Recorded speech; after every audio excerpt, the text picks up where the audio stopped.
Dear students, आज इस presentation में हम डिस्कस करेंगे about the biomass energy and the biogas और किस तरह से ये बायोगैस प्रोड्यूस होता है एक बायोगैस प्लांट के अंदर।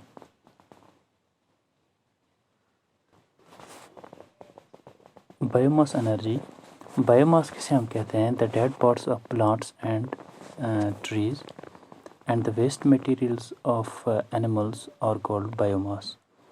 बायोलॉजी में जब हम बायोमास की डेफिनेशन पढ़ते हैं वहाँ पर हम कहते हैं कि किसी भी इकोसिस्टम में जो लिविंग मैटर मौजूद है, प्लांट्स और एनिमल्स, उनका टोटल जो मास है उसे हम कहते हैं biomass.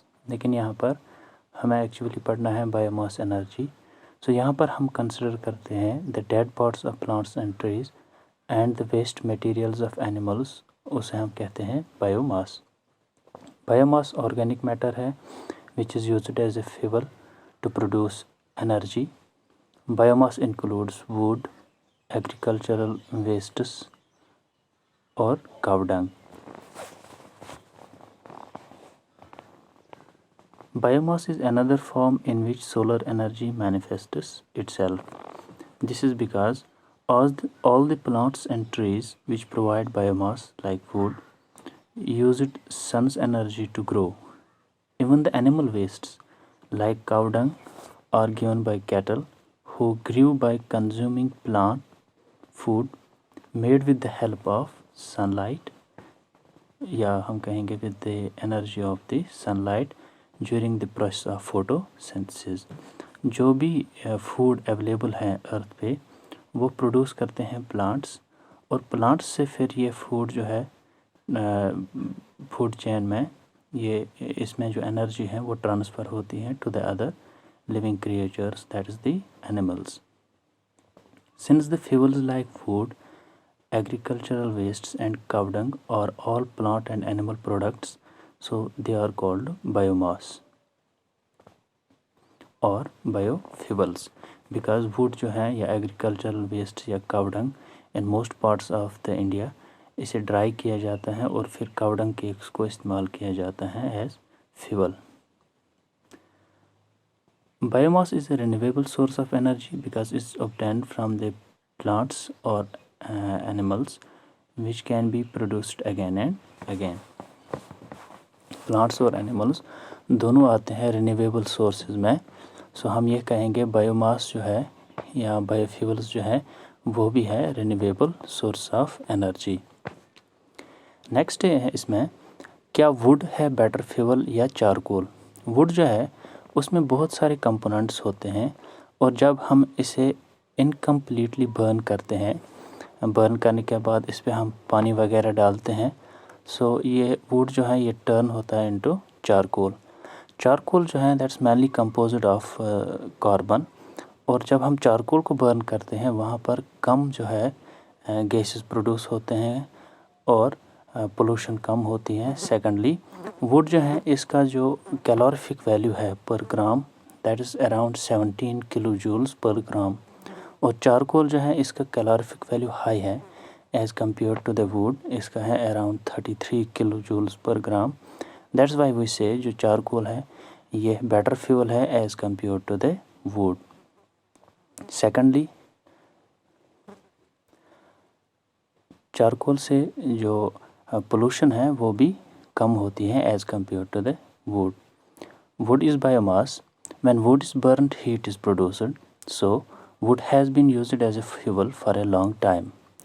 Wood that is burnt as a fuel is called firewood. Wood is a renewable source of energy. Wood is obtained by cutting down the trees.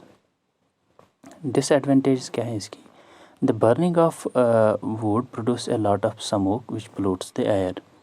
Second main, the calorific value जो है इसका यानी कि energy heat कितनी निकलती है when we burn wood, so it's around 17 kilo joules per gram.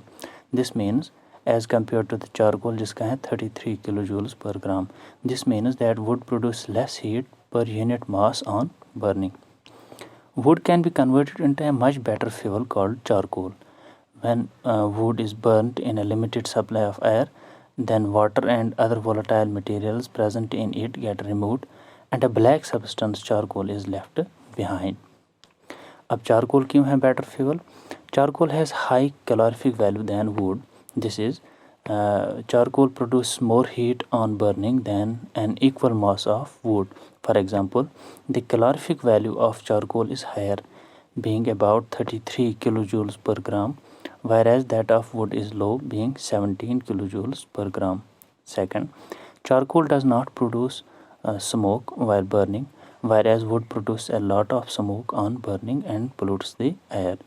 Charcoal is a compact fuel which is easy to handle and convenient to use.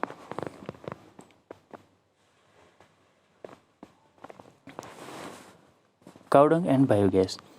Cow dung is the excreta of cattle such as cows and buffaloes, etc. Cow dung is usually semi-solid in our villages. Dried cow dung cakes have been traditionally used as a fuel for cooking food. When cow dung cakes are burnt, they produce heat. This heat is used for cooking food, etc. Disadvantage क्या है इसकी? Cow dung contains important elements like nitrogen and phosphorus called nutrients, which are required by the soil to support crops. So burning of dung in the form of dung cakes destroys the useful nutrients which can be otherwise be used as a manure in agriculture. दूसरा ये भी है कि जब हम इसे burn करते हैं यहाँ पर ऑक्साइड्स बनते हैं इसके नाइट्रोजन के और वो रिलीज़ होते हैं किसमें? एटमॉस्फेयर में. Cow dung cakes produce a lot of smoke on burning, which cause air pollution. Cow dung cakes do not burn completely; they produce a lot of ash as residue. और इनका calorific value जो है वो भी बहुत कम है. Now, it is better to prepare biogas. या अगर हम इसे प्रोड्यूस जो हम काव डंग से प्रोड्यूस करते हैं बायोगैस उसे हम कहते हैं गोबर गैस और वहाँ पर हम उन्हें कहते हैं गोबर गैस प्लांट्स भी. And this gas can then be used as a smokeless fuel. After extracting the biogas, the spent cow dung can be used as a manure because it still contains all the nutrient elements which were present in it initially. Only the organic matter of cow dung is decomposed and converted into biogas. और इस biogas में सबसे main जो है there is anaerobic degradation. वहाँ पर जो है मेथनोजेंस वो प्रोड्यूस करते हैं गैस दैट इज़ मीथेन. और ये बायोगैस जो है या काव डंग गैस इससे जो प्रोड्यूस होता है गैस वहाँ पर उस गैस में तकरीबन 75% गैस जो होता है वो होता है methane. The other elements like nitrogen, phosphorus, etc. remain intact. In this way, the nutrients like nitrogen and phosphorus can be returned to the soil in the form of manure. Advantages of cow dung. अब हम जब इसे use करते हैं in producing biogas या गोबर gas उसमें advantage क्या है? It gives us a clean fuel called biogas. मैंने कहा आपसे इसमें 75% होता है मीथेन गैस और मीथेन एक बेस्ट फ्यूल है और इसका कैलोरीफिक वैल्यू भी बहुत हाई है. The spent dung can be used as manure. The decomposition which takes place in the absence of oxygen is called anaerobic degradation. Anaerobic degradation is carried out by the microorganism called anaerobic bacteria. Mostly इसमें होते हैं इसमें जो anaerobic bacteria involve होते हैं in producing this methane, these are known as the methanogens. ये bacteria है.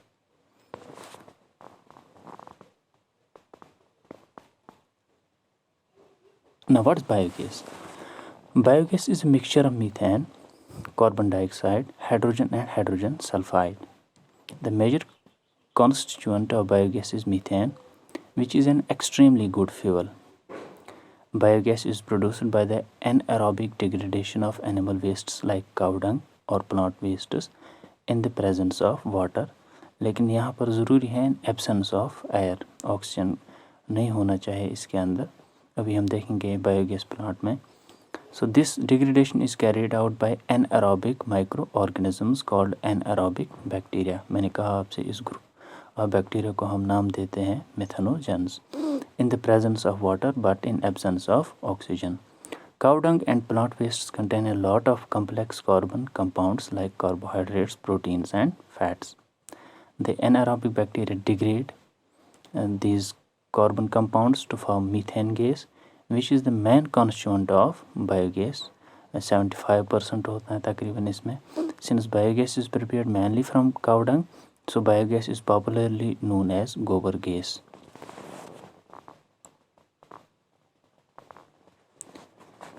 यहाँ पर आप ये बायोगैस प्लांट देख सकते हैं. इसमें एक होता है डाइजेस्टिव चैम्बर, ये नीचे वाला. इस डाइजेस्टिव चैम्बर के अंदर जो है जहाँ पर ये डंग एंड वाटर मिक्सचर जिसमें लिखा है दिस द डाइजेस्टिव चैम्बर. अब ये बना होता है digestive chamber from the bricks and cement. इसके ऊपर एक यू शेप्ड, यहाँ पर आपको जहाँ पर लिखा है बायोगैस, इस ग्रीन कलर जो इसकी आउटलेट है गैस के लिए बायोगैस, सो ये जो है U shaped structure, Doom shaped structure, ये भी बना होता है फ्रॉम ब्रिक्स एंड सीमेंट. इसके अंदर यहाँ पर slurry of cattle Dang and water जहाँ से लिखा है, ये इनलेट चैम्बर है, यहाँ से हम डालते हैं कावडंग. सो कावडंग यहाँ से डालने के बाद इस बायोगैस के अंदर जो ये डूम शेप्ड स्ट्रक्चर है डाइजेस्टर के अंदर, यहाँ पर इन एब्सेंस ऑफ ऑक्सीजन इसकी डिग्रेडेशन होती है और डिग्रेडेशन के बाद गैसेस प्रोड्यूस होते हैं और वो गैसेस जो है बायोगैस वो यहाँ पर जमा हो जाता है इस डूम शेप्ड स्ट्रक्चर के टॉप पे. और यहाँ टॉप पे फिर जो है आउटलेट बनाया जाता है और उस आउटलेट के लिए एक गैस वेल्व रखा जाता है जिसे कंट्रोल किया जाता है जब कब गैस छोड़नी है या बंद करनी है.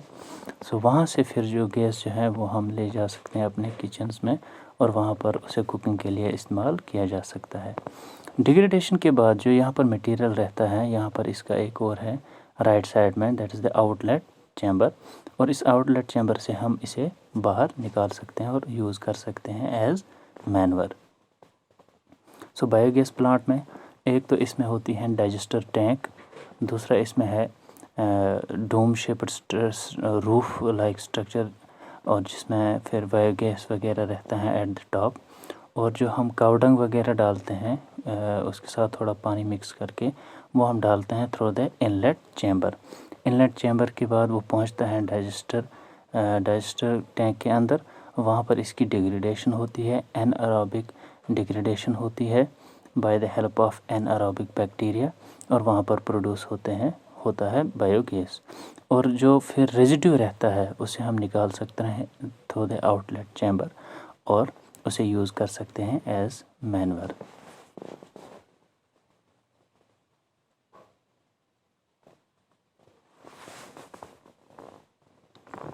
Construction of biogas plant.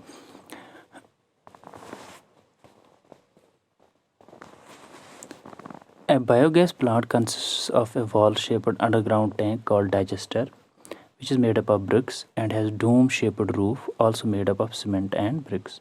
The digester is a kind of sealed tank in which there is no air, क्योंकि यहाँ पर जो है डिग्रेडेशन डिकम्पोजिशन जो होती है that occurs in absence of oxygen. The dome of the digester tank acts as a gas holder or storage tank for the biogas.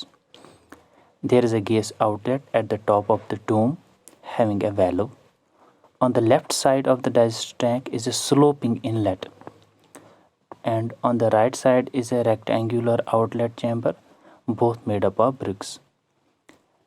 The inlet chamber is for introducing fresh dung slurry into the main digester tank, whereas the outlet chamber is for taking out the spent dung slurry after the extraction of biogas, जिसे हम use कर सकते हैं as manure. The inlet chamber is connected to a mixing tank, while the outlet chamber is connected to the overflow tank. Working of a biogas plant. Cow dung and water are mixed in equal proportions in the mixing tank to prepare the slurry.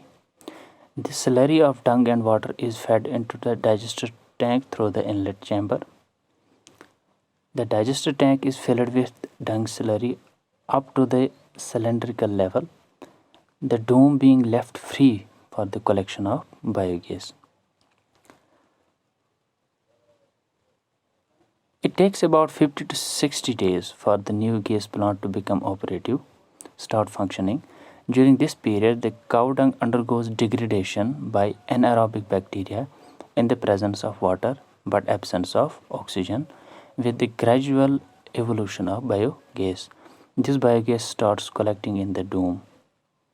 As more and more biogas collects in the dome, it exerts pressure on the slurry in the digester tank and forces the spent slurry to go out into the overflow tank through the outlet chamber.